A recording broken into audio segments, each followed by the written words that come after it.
It's a wonderful mental image when things aren't going the way you would like them to go. Just unplug yourself from the laws of the physical, especially where there's disharmony, disorder, disease, and plug into God. And what you do when you plug into God is you bring love, you bring pardon, you bring hope, you bring joy, you bring fulfillment to that, and you correct the error, and it's gone.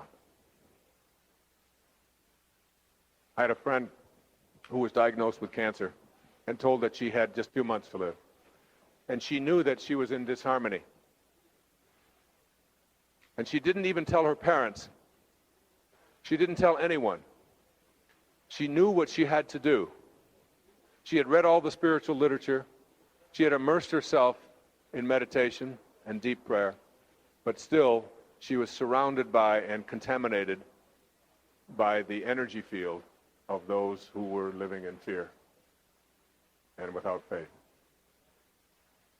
And she left and she rented a cabin up in Wisconsin, in northern Wisconsin. And she went there all alone. And in the process, what she knew she had to do for 8 to 10 hours a day, every day, was to just reconnect to her source. And in the process of doing this, of just communing with God and just bringing peace, she came back from there a cleansed and whole person, and a healed person as well. It is in the bringing of spirit to disease. And that's why I say and said to you at the very beginning, you must be operating at a different level.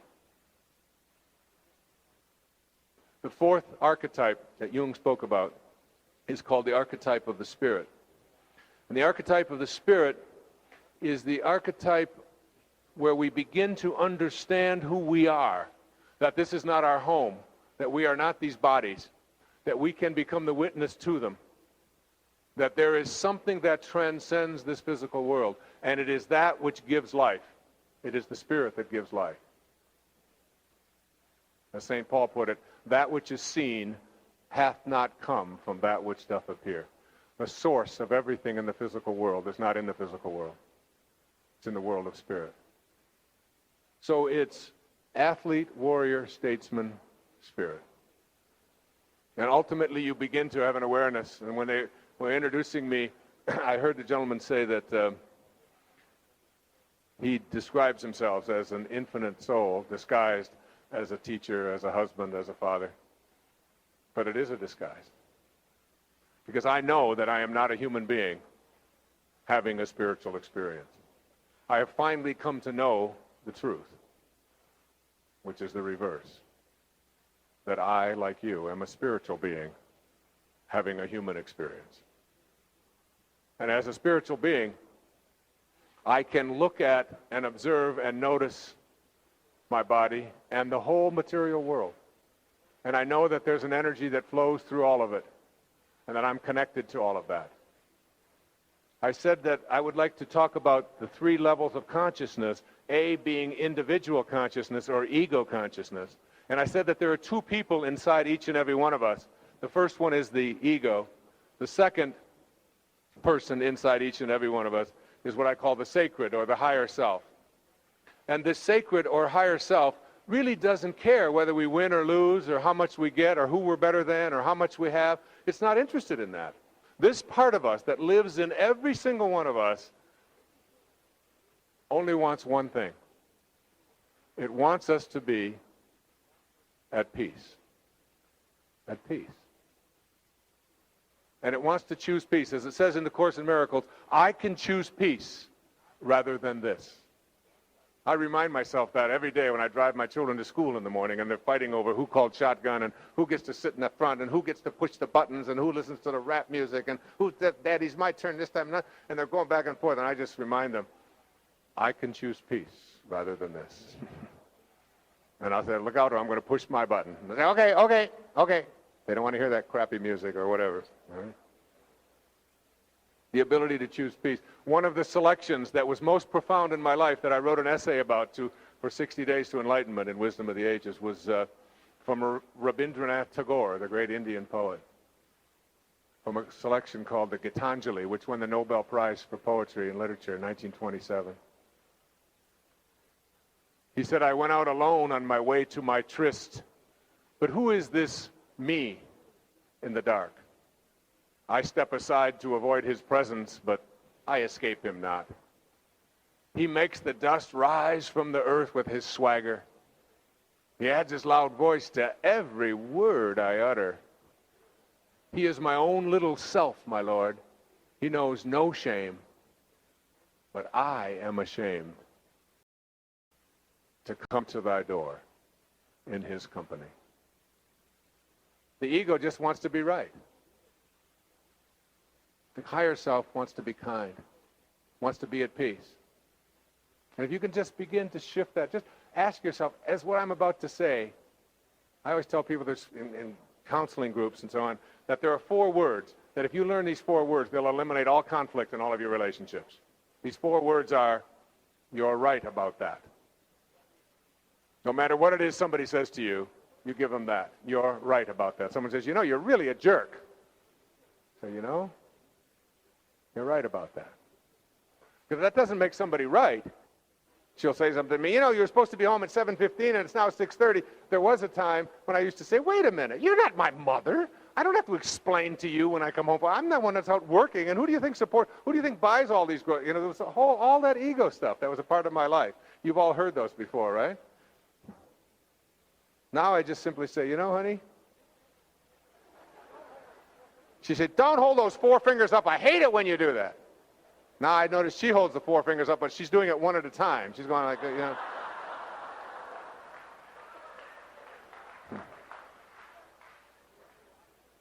But it's the idea that just as you're about to respond to somebody, instead of saying, well, I need to be right and I need to prove myself, I'm just going to stop. And I am no longer. And every single person that operates at these higher levels that I'm describing here tonight, that I've known, they have no need to be in charge, to be right, to be dominant, to be they allow themselves to realize, as the story of Buddha, when he had someone following him around for 3 days, and all they ever did was criticize him and find fault with him all the time. Everything he said, everything he did, they found, and always what would come out of him would be this peace and this love.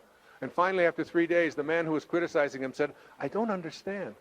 I've done nothing but insult you for 3 days and make a fool of you, and you always respond with kindness and love. He said, how can you do that? And the Buddha said these magical words. When someone offers you a gift and you don't accept that gift, to whom does the gift belong?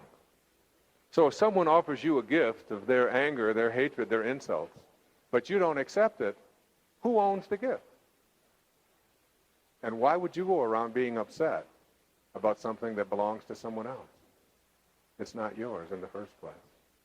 That's a higher level of awareness. That's being able to choose peace.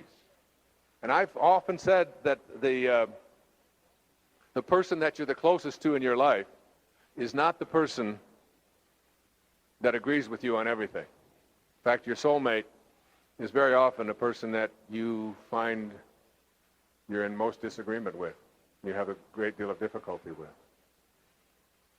I say your soulmate often is the one you can hardly stand sometimes. They're your greatest teacher. I think in any relationship in which 2 people agree on everything, one of them is unnecessary. I know in my own life, the people who can push buttons and send me into a frenzy are the people who are my greatest teachers. And why are they my greatest teachers? Because they teach me that I have not yet mastered myself. I don't know how to choose peace in these instances. I'm not in charge of myself yet. If anybody out there can push that button and send me into that place, I am still operating at ego consciousness. And my wife is very good at that. Any one of you can say anything to me, and I can say, thank you for sharing. I'll really work on that.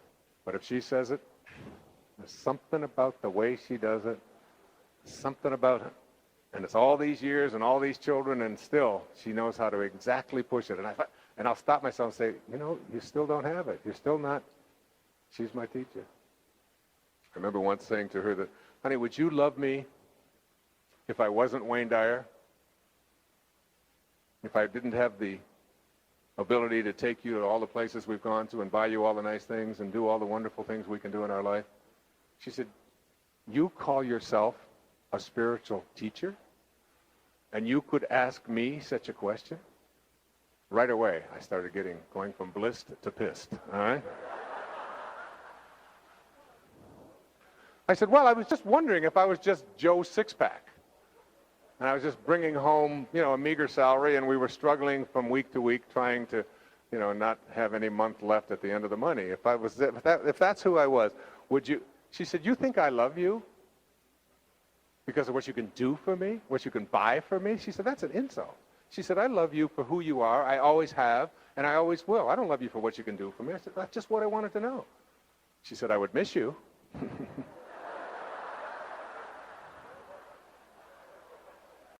But I would always love you.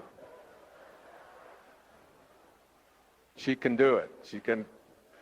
The greatest line she ever came back with, and I was having a serious discussion with her. I said, honey, how come you never tell me when you have an orgasm? She said, you're never there.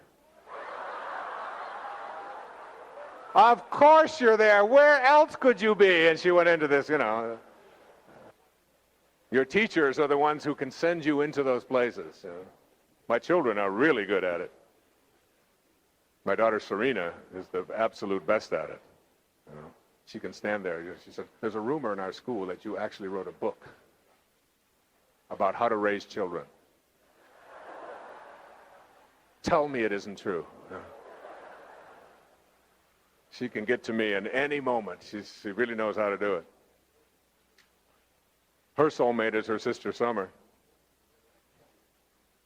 They were having breakfast one morning. The funniest line I've ever heard any of my kids give. And I was making breakfast. My wife was away working on a book of hers. And I heard Summer say to Serena at the breakfast table at 6:30 in the morning, if you didn't have any feet, would you wear shoes? Serena said, that's ridiculous. What are you talking about? What are you even talking to me this early in the morning for? I mean, if I didn't have any feet, would I wear shoes? Of course not. Summer said, then why are you wearing that bra? Woo!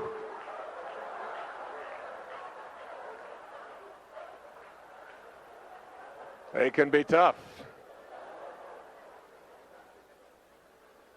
I promised you that I would talk about consciousness and give you the 7 principles, and I want to give those to you. Point B on the consciousness is called group consciousness. Individual consciousness is point A.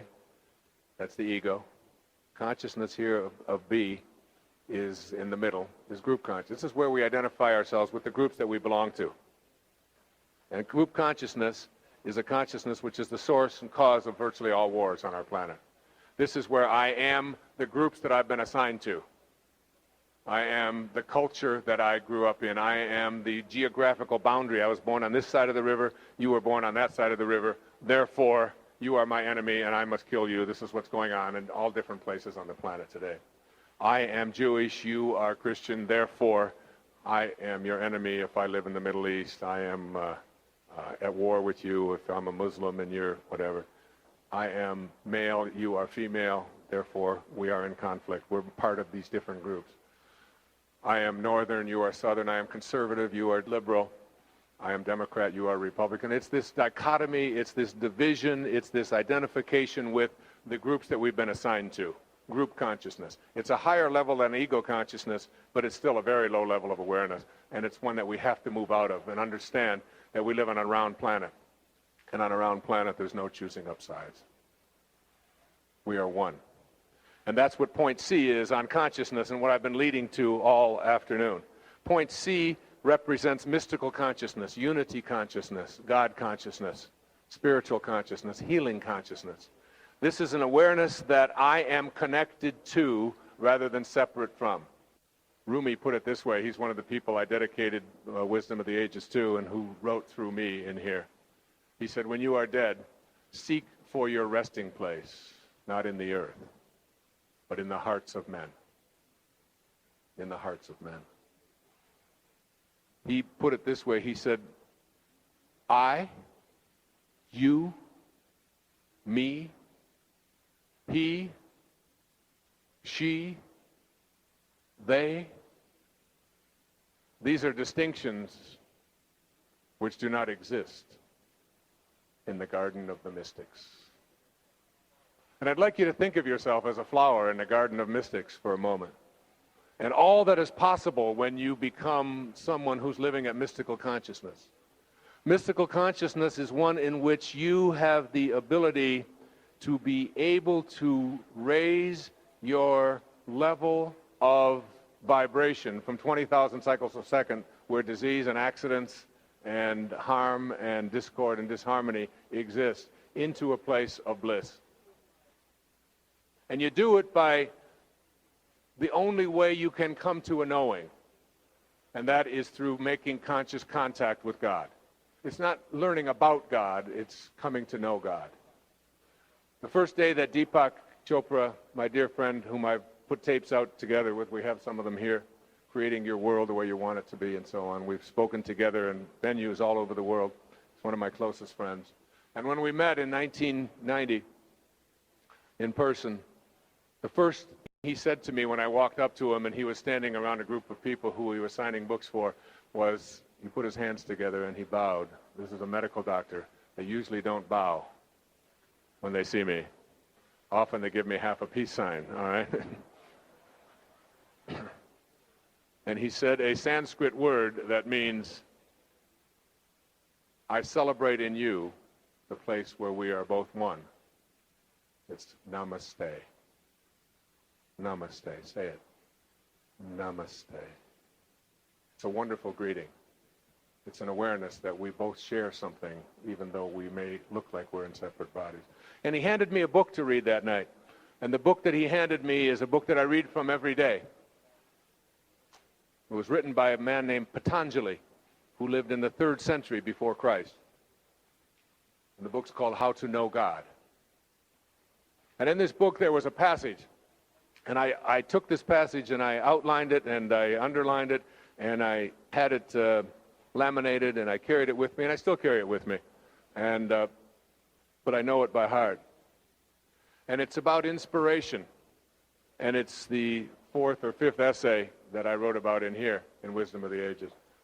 He says, and the word inspiration, of course, comes from in spirit.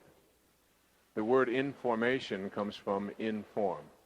This has been called the information age. So we are loaded with information. We have more information accessible to us than any group of people ever has in our history. And yet we still have enormous numbers of struggling populations and people who don't understand this spiritual message.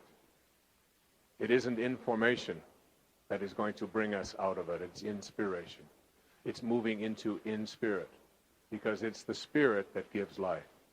That which is seen, that is the whole physical universe, that which is seen hath not come from that which doth appear.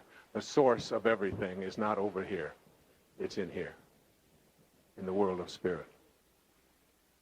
And he put it this way, and these words really resonate with me. He said, when you are inspired by some great purpose, some extraordinary project, all of your thoughts break their bonds. Your mind transcends limitations. Your consciousness expands in every direction.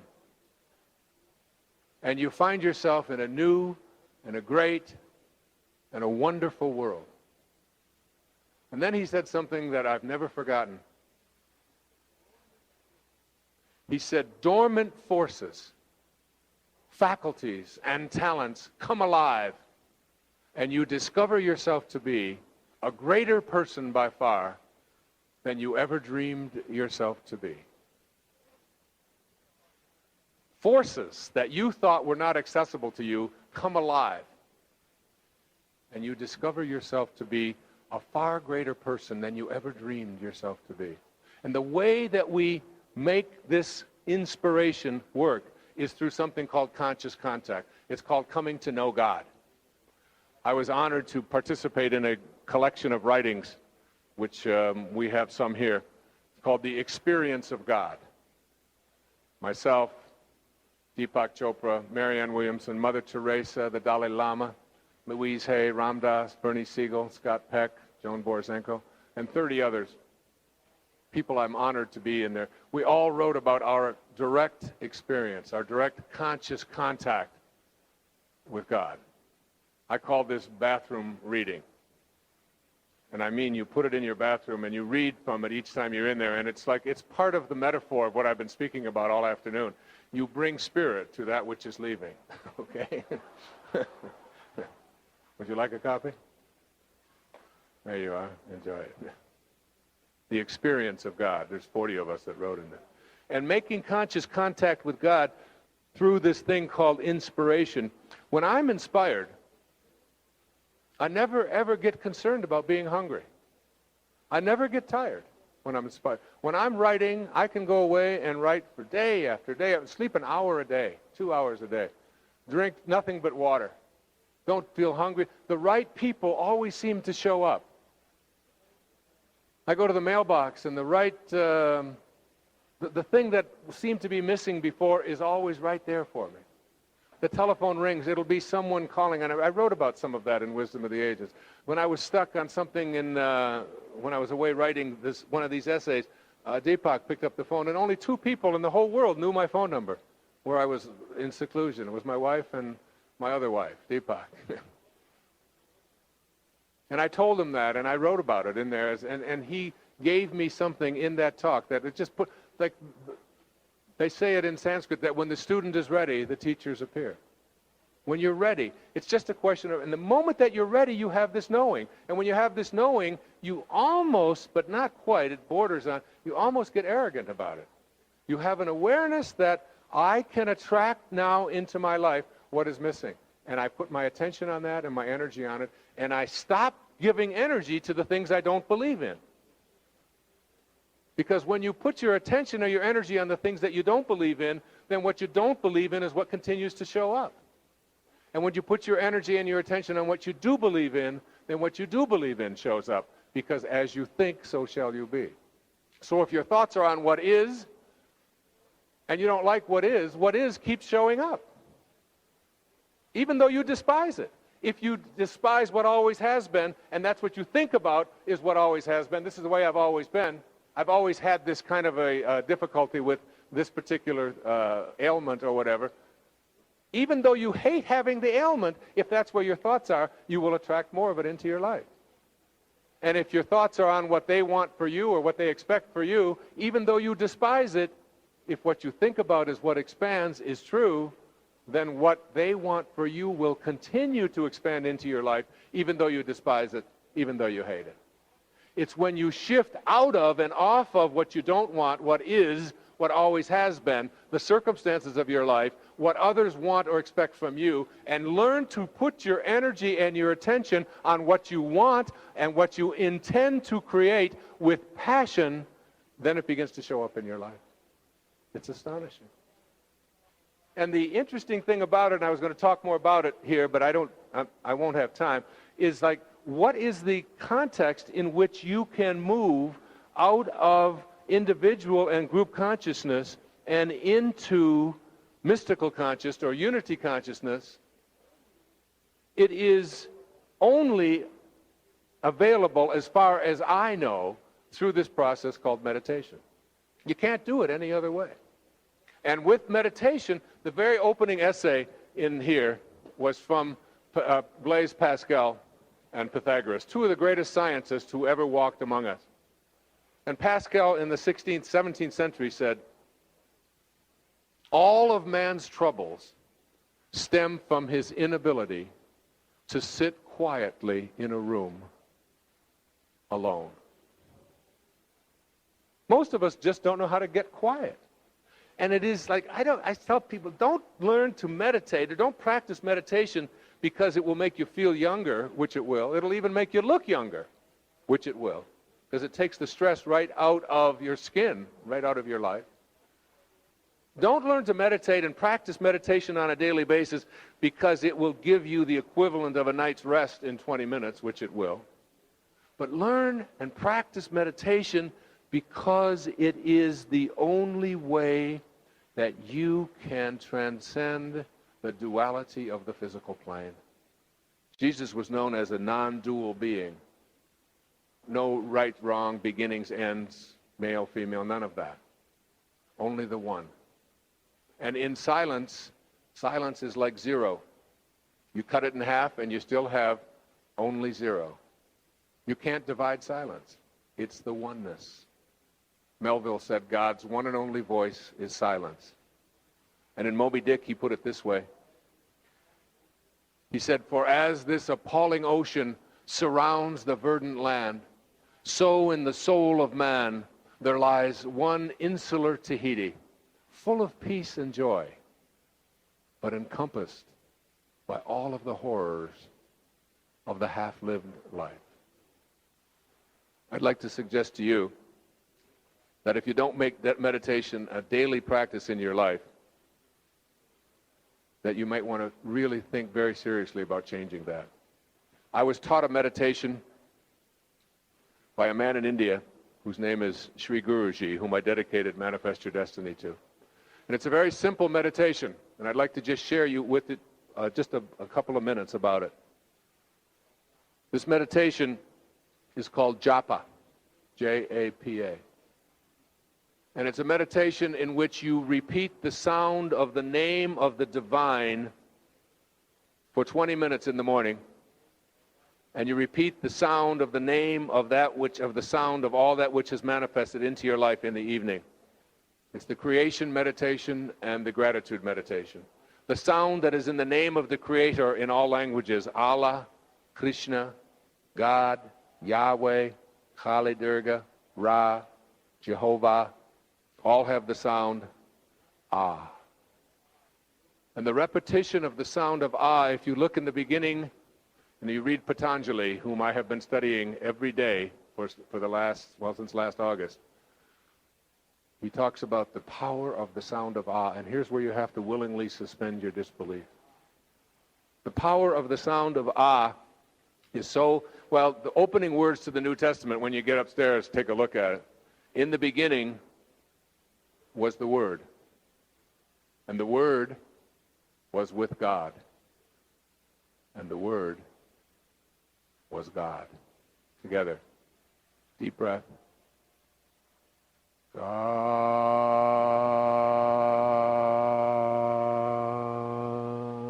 Everyone. God.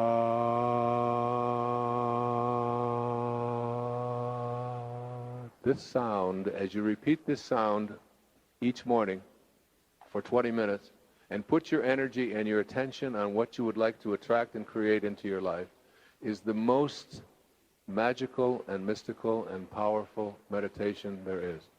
It's the only sound that requires no effort. If you open your mouth and you don't move the four things that are required to move in order for a sound to come out, the tongue, the teeth, the lips, and the jaw, if you don't move any of them, the only sound you can make is ah. Watch.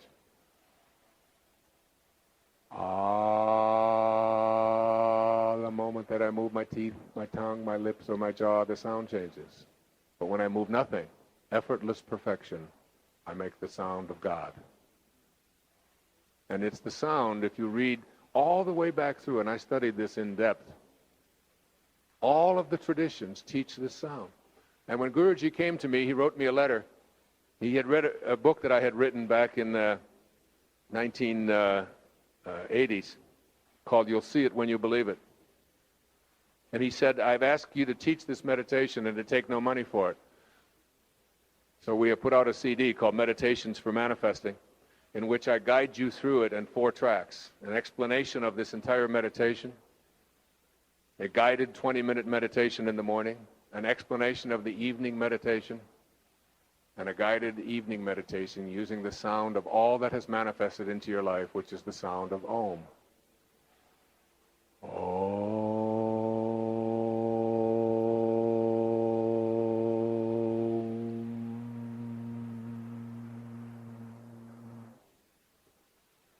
These two sounds, when combined, which is the last sound you make as you go off to sleep at night, are the sound of peace, which is the sound of the higher self, or the sacred sound. Listen. Shalom.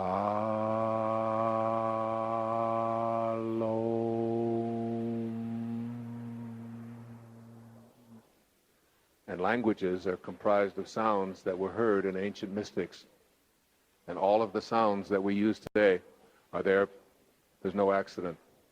I have been teaching this meditation, and all of the profits for this meditation go to help people all around the world. We've sent some of it to the Columbine High School Healing Fund. We've sent it to the people who were destroyed by Hurricane Mitch and so on, but I take no profits from it. It's a wonderful and a powerful meditation, and people say to me, can I manifest for other people? I say yes. Several months ago, dear Dr. Dyer, I'm writing this letter to express my thanks for the positive changes you've made in my life. Several months ago, my mother gave me Manifest Your Destiny, and I read it immediately, blah, blah, blah. After reading the 7th principle, I immediately went out and bought the sound meditation tape and began using it daily. I always knew I possessed an ability to attract the object of my desire, but I did not know any concrete method other than goal setting and positive thinking. He says, I identified 4 conditions in my life in which I set out to manifest and create change. The first was that I wanted my wife, Kathy, to be healed of what had been diagnosed as benign essential familial tremor, uncontrollable and constant shaking of her head. The second was that I wanted her to be healed of a bulging disc in her back, which was causing her an incredible amount of pain. The third condition in which I set out to change was that I wanted Kathy to quit smoking for her health and the career and the health of our 2 young children. And the last desire that I set out to manifest was a new career for myself, which would bring me and my family increased wealth and abundance in our lives. Within weeks, I began receiving incredible results. One day, out of the blue, I noticed that Kathy's head was barely shaking. After a couple of years of her head shaking constantly, one day it just stopped. The specialists at UCLA had told her that it was incurable, would be around her whole life, and was not even controllable, even with medication, which she had elected not to take. The next thing I noticed was that she suddenly stopped suffering from her back pain. There's been no mention of back pain since. The next almost miraculous result was that on January the 1st, 1999, after 15 years of smoking cigarettes, Kathy quit smoking. And so on. If there's no place that God is not, then God is in everything and everyone, including you, and all that you would like to manifest and help to heal. And the idea of being able to create things for ourselves, well, I have about 150 of these letters. This is the last one I'll share with you. She says, in May of 1997, I was terminated from my job of 10 years as a nurse. Now, it wasn't for some stupid mistake. I didn't hurt anyone, and my care actually saved a man's life. I just happened to give my opinion once too often to the wrong person. She said, tact is not one of my finer skills. Anyway, it was with this new life challenge I set out to find a new job, and what an experience. I honestly told every prospective employer the circumstances of my departure, and all of them said they would hire me on the spot based on my honesty alone, but I still was unemployed. It was getting close to the end of my savings, and still I had no job. It was at this desperate point I pulled out your CD, Meditations for Manifesting. I figured I had nothing to lose and thought it would be a good way to test if God was really listening to my prayers. I love this, testing God. My logical mind said, of course, but I was full of fear and doubt. So on a Friday night, after my family was in bed, I set up the CD, drew a hot bath, lit a candle, and said, if you're listening, this is what I would like in my next job. It will be here by Monday morning. It's very pushy. I will make at least $15 an hour. I'll wear the same uniform so I won't need to buy new ones. It will be close to my home, within 15 miles. I will work only day shifts and every third weekends. I then did the Ah and Om meditation as you prescribed on the CD. I did it again the next morning and again on Sunday. And then I checked the newspaper, and there under the ads for nurses was one position, RN, every third weekend, good salary, apply in person. Monday I put on my suit and off I went. I was hired on the spot with everything that I asked for except the uniform. So I wore them anyway for a week while I waited to order new clothes. Well, the staff liked them so much that they changed the dress code to my new uniforms. Now, is that something or what? She says, I have to be honest, since I did that meditation and it worked so well, I have not done it since. Not because I haven't needed help here and there. I've just been afraid of the awesome power divine has, and more so the responsibility it takes to work with the divine. Talking to God, she says, and concludes, is not for sissies. I was blessed to go to a woman who lives at unity consciousness and is egoless. There are two ways to reach this enlightened stage. The 60 essays that I wrote in here are designed to help you reach it, but that's for those of us who incarnated with an ego and are working at trying to rid ourselves of it. This woman, her name is Mother Mira, who sees 200 people every Friday, Saturday, Sunday, and Monday at Sitting Darshan in Hadamar outside of Frankfurt, 40 kilometers north of Frankfurt. This is a woman who, when she was a child, she would have lights emanating from her body. People in her presence would be healed, much like Sai Baba, whose picture I always have with me, who is a manifester and has manifested for me vibhuti that has never gone down, even though I give it away on a regular basis. Mother Mira is a divine soul that my wife went to see and encouraged me to go to. And when I went and she held my head in her hands and she looked into my eyes, I felt that I was in the presence of God. For the very first time in my life, I had never known such divinity. When Deepak went to see her, he said he felt exactly the same way. And she has followers all over the world, and she teaches nothing but peace. And in a book, which is a series of questions that were asked to her in Sanskrit and her answers, on the back of this book, it says this: I suggest to you that you do your job and your duties wholeheartedly and joyfully, and bring peace and happiness in your family and in your surroundings.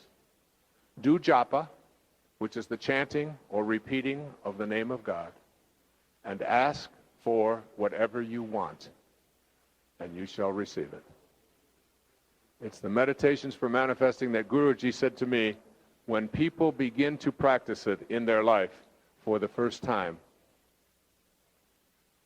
they are alarmed and astonished at what happens. When I began practicing japa, my writing shifted from struggling to the most peaceful and blissful experience I've ever known.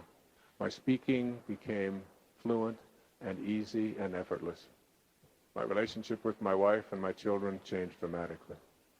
And I have a huge portrait of Mother Mira in our home. And I do meditation, this meditation, every day of my life. And I can't tell you how blissful and peaceful it makes me feel. Meditations for manifesting. Would you like one? Enjoy it and practice it each day. And if you don't like the results, send it back to me and I'll give you a refund, because it's not about money. So we've come close to the end.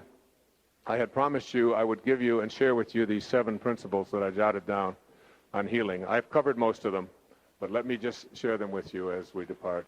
7 observations for healers. Here's what Patanjali says. When a person becomes steadfast in his abstention from falsehood, he attains the power. You won't be able to write fast enough to do this. He attains the power of obtaining for himself and others the fruits of God, of good deeds, without having to perform these deeds. Now let me tell you what this means. When a person becomes steadfast in his abstention from falsehood, that doesn't mean he stops lying. It means he no longer identifies himself with the ego. He identifies, or she identifies himself or herself with the Spirit. I am no longer what I have, what I do, and what others think of me. I am the beloved. I am connected to God. When Sai Baba was asked the question in front of over 1 million people, are you God? This man who performs miracles, this man who has the gift of fish and loaves, he said, yes, I am. And so are you. He said, the only difference is that I know it and you doubt it. When Patanjali identifies the false self, or rather falsehood, as identifying with the false self. Vivekananda, a great student of Ramakrishna, when he was asked the question, how do I reach this higher level of consciousness? He put it this way. He said, in the springtime, go out and observe the blossoms on the fruit trees. He said, the blossoms vanish of themselves as the fruit grows. So too will the lower self vanish as the divine grows within you.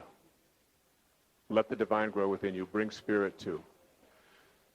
Secondly, when a person becomes steadfast in his abstention from harming others, all living creatures will cease to feel enmity in his presence.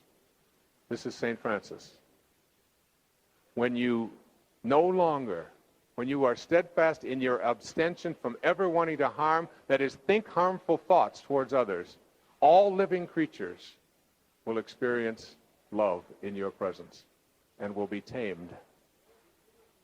Third, to know the inner nature of an object or a person is to gain power.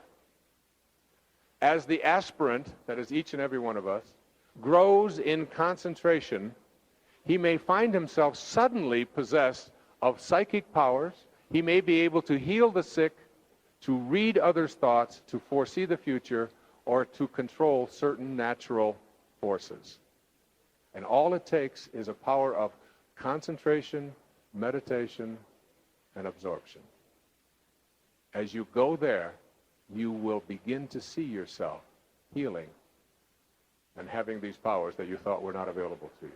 Fourth, when a person's energy field reached the highest, most complex vibrations from imagining or meditation, the person had spiritual experiences regardless of their beliefs.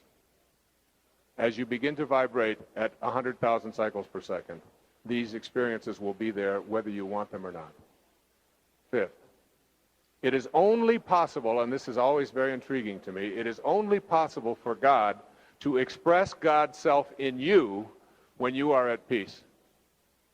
If you're not at peace, you have sent God out of your life.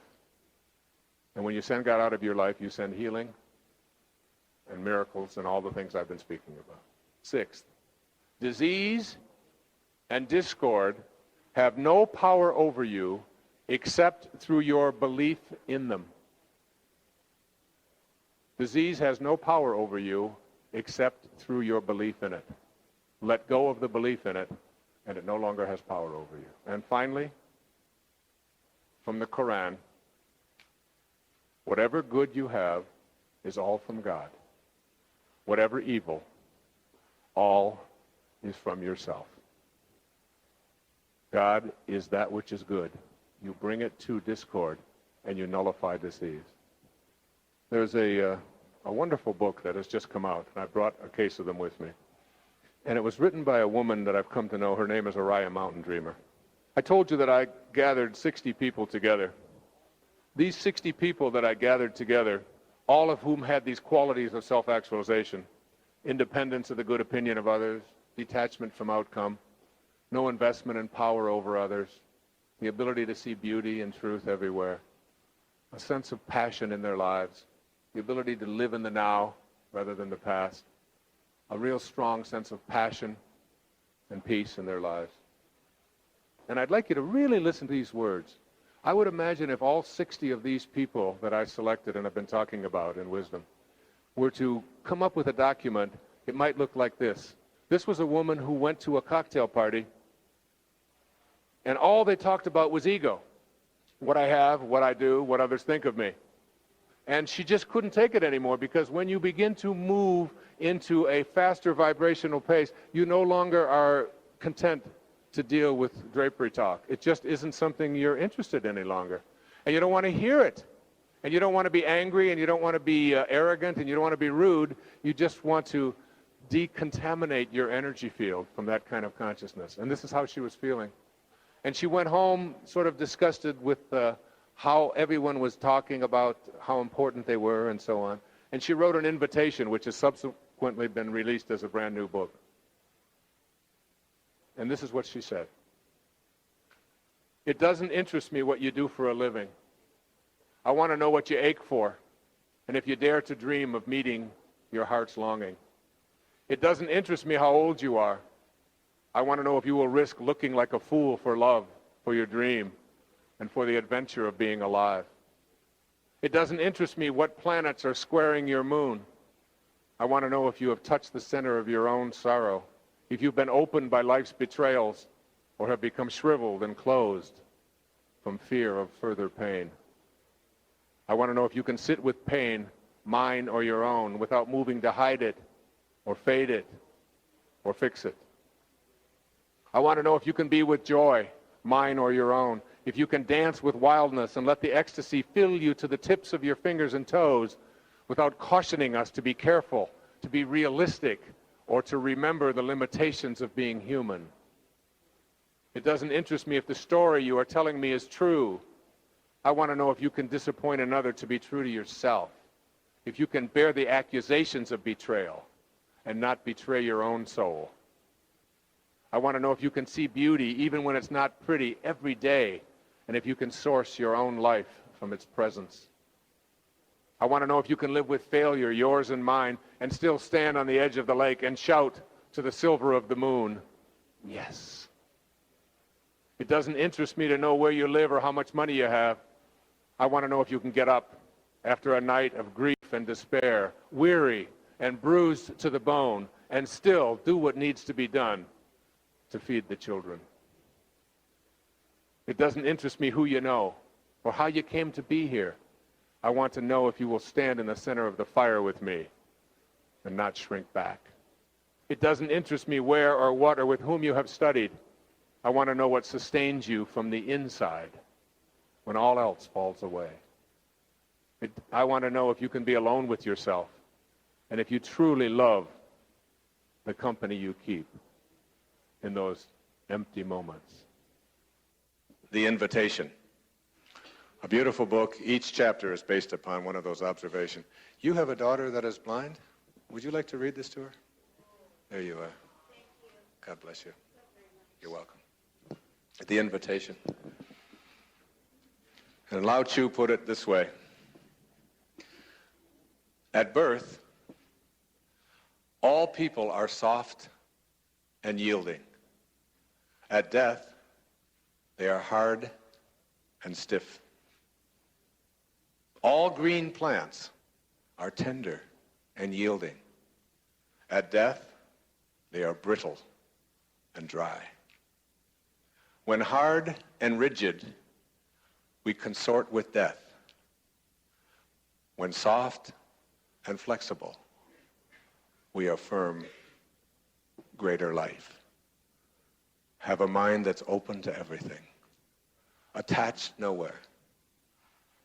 Listen to the Spirit. Play it every day. Do japa.